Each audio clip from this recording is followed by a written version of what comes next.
Hello, I'm Alexis and welcome to my March wrap-up. So first things first, I apologize for my voice. I am getting over a cold, feeling better, but it is still very obvious. So we're just going to ignore that and hopefully it does not bug you as much as it bugs me. I wanted to share some stats with you for the month of March. I did read 11 books. I read 2,041 pages physically. I listened to 40 hours and 38 minutes audibly, and I read 6 physical books, 4 audiobooks, and 1 ebook. Like normal, I read a bunch of different genres, my biggest one being fantasy. As you know, I'm in my fantasy era, so definitely picking up a lot more fantasies than normal. Okay, and with that, let's move over to our bracket that I have once again made for the month of March, and I am going to shrink myself down. Okay, so once again, just like last month, I used bracketfights.com, and all I had to do was enter the book covers that I read in the month of March, and it created this bracket for me. Super easy. So we're going to go down to matchup mode and get started. Okay, so starting off with a very hard one. These books were both 5 stars, definitely 2 of my favorites that I read this month. Tress of the Emerald Sea by Brandon Sanderson. This one is a very well-known, well-loved fantasy. It was on everybody's favorites of 2023, hence why I put it on my 13 books I wanted to read this year. And I am no different. I am obsessed with this book. I love this book. Spoiler alert, I think this is going to be my favorite book of 2024. It was incredible. I read it while I was on vacation, and the whole premise of the book is Tress lives on this island surrounded by this emerald sea. And one day she has to leave the island, hop on a pirate ship, and go on an adventure to try and save the love of her life. So reading this in Florida while I was taking various boat rides surrounded by the water, like it was just so atmospheric and really the perfect book to be reading on vacation. And then besides all of that, it's just an incredible book. The characters are so real. Like, I related to Tress so much. I fell in love with the side characters. I was tearing up from happiness. I was worried for them at different parts. And then the ending, it got me. I was not expecting it and I loved it so much. So yeah, 5 stars. One of my favorite books of all time. Wow. And then up against Vera Wong's Unsolicited Advice for Murderers by Jesse Q. Sutanto, like, this is the best book to go up against Tress, because if it was any other book, Vera Wong would win. I love this book too. Both such great examples of the found family trope, and if that's something you enjoy, like, go pick these up immediately. That is definitely one of my favorite tropes of all time. So in Vera Wong, we have our main character, Vera Wong, and she is an elderly woman who owns a tea shop, and it's sort of failing. She's just kind of lonely. She doesn't really have anyone to talk to. She does have an adult son, but he kind of ignores her most of the time. So one day she walks down to open up the tea shop for the day, and there is a dead body in the middle of her shop. So she takes it upon herself to investigate the murder, and she's going to figure out what happened no matter what. So her and just a bunch of people that knew the victim before his demise, they team up to kind of get to the bottom of things. And Vera is one of my favorite characters of all time at this point. Like, I want to know her in real life. I want to be adopted into her little found family. I want her to boss me around and make me tea. I just loved this book so much. And Jesse Q. Sutanto's humor is just top tier. Like, I think I laugh the most at her books out of anything else. So unfortunately for Vera, literally the only book that could have beat this was Tress. So we do have to go with Tress. Okay, next up, we have The Chain by Adrian McKinty, which is a thriller about kind of this secret network of people being blackmailed into kidnapping other people's children. This was a fine time. The beginning started out really, really strong. I liked it a lot. And then you get to the second half of the book and it kind of shifts. Like, it gets weird. It gets very, very predictable. It just fell flat for me. And I am interested in giving this author another chance. I know people say that The Island is even better than this one, so I'm not mad that I read this one. I just wish that the ending had been a little bit better. So I ended up giving this one 2.5 stars versus The Art Thief, which is a nonfiction book, a true story of love, crime, and dangerous obsession written by Michael Finkel. And this is all about the art thief, Stefan Breitweiser. So he actually lived in Europe. I don't remember exactly where. I know in the end he was caught in Switzerland, so around there. And in the 1990s, just stealing millions and millions of dollars worth of art from museums. It was just him and his girlfriend acting as a lookout. He took like a pocket knife and would like undo all of the screws and protective casings around things. And he would just walk right out with this art. And the wildest thing about this case is he never sold any of it. He wasn't doing it to make a profit. He was just doing it because he loved art. So he just decorated his attic apartment with all of this art. This was such a wild ride. I loved it. I like to think I'm an art girly. I really enjoy art museums. I really enjoy other people's art, but I do not have the artistic talent that I wish I had. But that's okay. I still enjoy painting and drawing and all that, and I just do my best. So this one I actually listened to while painting a little paint by number bird thing that I got from Michaels. I will link that video in the cards so you can go check it out if you want to. I like how it turned out. So just another fun thing to incorporate listening about art while creating art myself. And that definitely added to my enjoyment of the book. But even if I hadn't done that, I'm still going to go with The Art Thief for this pick. This one, while I don't normally rate nonfiction, I feel better about saying this one is 5 stars because it's not a memoir. It was just a really well-written biography about this man and this real crime that happened that I had never heard about.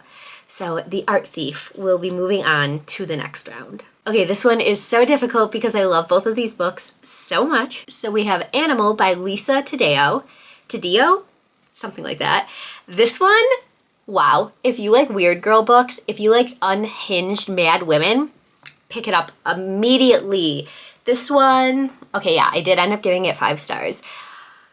I just remember being like enthralled. I could not put the second half of this book down. So in this one, we have our main character, Joan, and throughout her life, she has just witnessed a lot of really terrible acts by men in her life. And so after one of these events happened, she leaves New York City and ends up going to the hills of Los Angeles to kind of seek out the one person who could help her kind of come to terms with what happened in her past.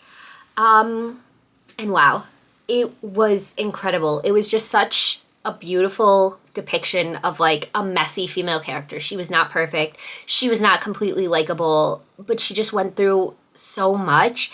And like, it just really talked about female rage and the violence against women. Like I put on Goodreads, I can't explain why I love this, but I fucking loved it. So 5 stars to Animal, female rage, just incredible. And then on the other hand, we have Once Upon a Broken Heart by Stephanie Garber. This is a book I never thought I would read and I never thought I would enjoy. I think I gave this one 4 stars, yeah. So it wasn't the perfect book for me, but it was a good time. It has my new book boyfriend in it, Jax, the Prince of Hearts. And it was just a fun fantasy story about a girl who makes a deal with a fate.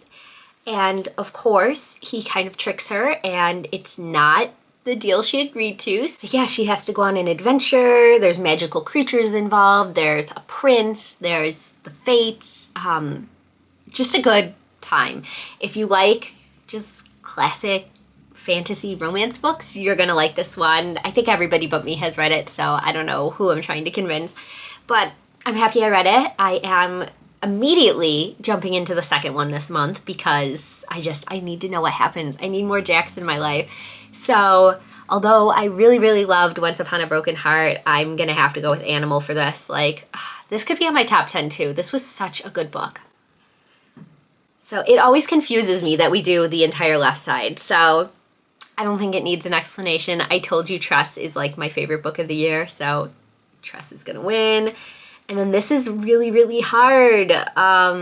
But yeah, gotta go with Tress. Okay, moving on to the right. This is an easy choice. So The Invocations by Crystal Sutherland. I love this author so much. I really, really loved House of Hollow when I read it last year, a few years ago, whenever. And then The Invocations came out this year. I didn't even know this book was coming out until I got it in my Evernight box, and wow, blew me away. I loved it so much. She writes such good body horror and female relationships, and she always involves sisters in her stories, and as an older sister, I love it. I love her writing. I love her characters. I love the queer representation. We had a little bit of a romance in this book to root for. And the mystery, we had these three girls, they all team up because witches are being killed. And it's not really well known that women have these magical powers. They hide it from men to avoid being hunted and killed. But somebody has found out and they are killing these witches. So these girls team up to try and figure out who's killing them and how to stop themselves from being next. And it was just so good. It was so well done. What did I end up giving it? I ended up giving it 5 stars, as I should. If you enjoyed House of Hollow, or if you like kind of gothic horror mystery books, definitely check this one out. And don't let the fact that it's YA, like, put you off, because there was a scene in this book involving a zombie that, wow, it got me. It was so scary. And like, maybe it's just me because like I'm terrified of zombies, but it was like that scene in Zombieland where the girl turns. It gave me those vibes, and like the teeth snapping at our main character. It was so well described and just spooky. Wow. So yeah, I love this book. Hello, Onyx. You can't be here right now. Okay, and then up against that, we have No One Rides for Free by Judith Sonnet. This is an extreme horror novella that I am not the intended audience for. I ended up giving this one 1 star. I am still new to figuring out what I like in extreme horror, and this book was not it. This book had all to do about SA. There was really no plot besides violence against women. It was icky, it was gross. There were, like, I was nauseous reading this. So yeah, I now know that I will not pick up another Judith Sonnet book, but you know, it counted as a book read this month toward my yearly goal, and it was really fast to get through, and just now I know this isn't my type of extreme horror, so not mad I read it, but I did give it 1 star. So obviously we will be going with The Invocations for this one. Okay. Next up, we have An Education in Malice by S.T. Gibson. You know, this book is my entire personality. Like, I am obsessed with this book. It is a retelling of Carmilla, who was one of the first ever vampire stories. I think she was the first. In this retelling, Carmilla and Laura are lesbian vampire human lovers. And wow, it was so well done. It had our vampire vibes, kind of gothic, dark academia vibes. They were going to a college in the 1970s. There's a mystery involved where this kind of ancient evil is brought back to life, and Carmilla and Laura have to work to take it down before it kills everybody on campus. And just the steamy scenes in this book, wow. The vampire house party scene, one of my favorite steamy scenes I've ever read. I am just completely in love with Carmilla. I'm obsessed with this book. Like, this is a hard bracket. I loved so many of these books this month. And then it is against my classic for the month that I read, Tess of the D'Urbervilles by Thomas Hardy. This was a good one. I ended up giving it 3.5 stars, so definitely not my least favorite classic I've ever read, but not my favorite. It is about a girl named Tess and kind of just the hardships that she goes through as a woman in the late 1800s. She is just taken advantage of by every man in her life. She's mistreated. She's thrown out to fend for herself. It's just a depressing book. But there were parts of it that were really, really beautifully written, And honestly, the ending gave very good for her vibes. You know, she kind of got the revenge that she was owed. So I was happy about that. Not sure it needed to be as chunky as it was, but only critique about it that it was long and kind of dragged in the middle. Other than that, I liked it a lot. I mean, come on, it was no Carmilla and Laura, so gotta go with An Education in Malice, but Tess was a good classic. Okay, this one is difficult. I read these in the same vlog. I gave them both 5 stars. They both have queer rep. I think I just have to go with An Education in Malice. Like, just my love of the romance in that, like, surpasses everything. I was gonna say I'm picking it because of the dark academia vibes, but honestly the Invocations gave that too because it took place at Oxford. So, but yeah, An Education in Malice. It just, lesbian vampires have my whole heart. Okay, so coming down to our bye week, we have What Feasts at Night by T. Kingfisher. This is the second novella in the Alex Easton series, the first one being What Moves the Dead. This is one of T. Kingfisher's newer ongoing series about a non-binary soldier named Alex Easton who is returning home from war. The first one was a retelling of the fall of the House of Usher. It had to do with creepy mushrooms taking over people's minds and zombie vibes, and yeah, it was incredible. What Feasts at Night was good, just not as good as the first one in my opinion. What did I end up giving it?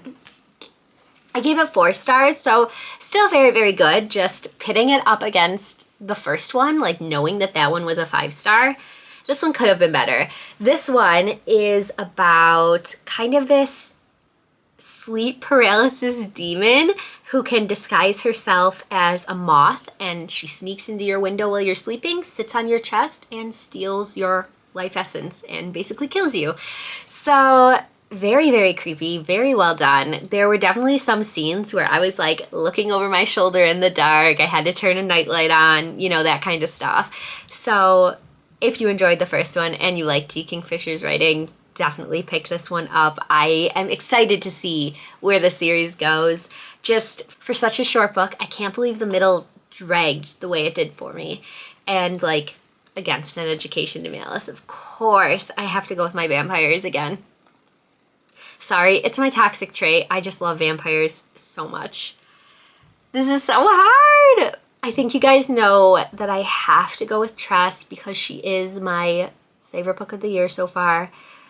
But An Education in Malice is such a close second. This was such a good reading month. Like, yeah, have to go with Tress. But, yeah, I mean, ultimately I have to go with Tress, but wow. Tress was 5 stars, An Education was 5 stars, Invocations was 5 stars. Honestly, if I didn't read Tress this month, this would have been so difficult to pick between the rest of them. Like, just having Tress is like my idea of a perfect book. And I can't believe I'm saying a Brandon Sanderson book is my perfect book.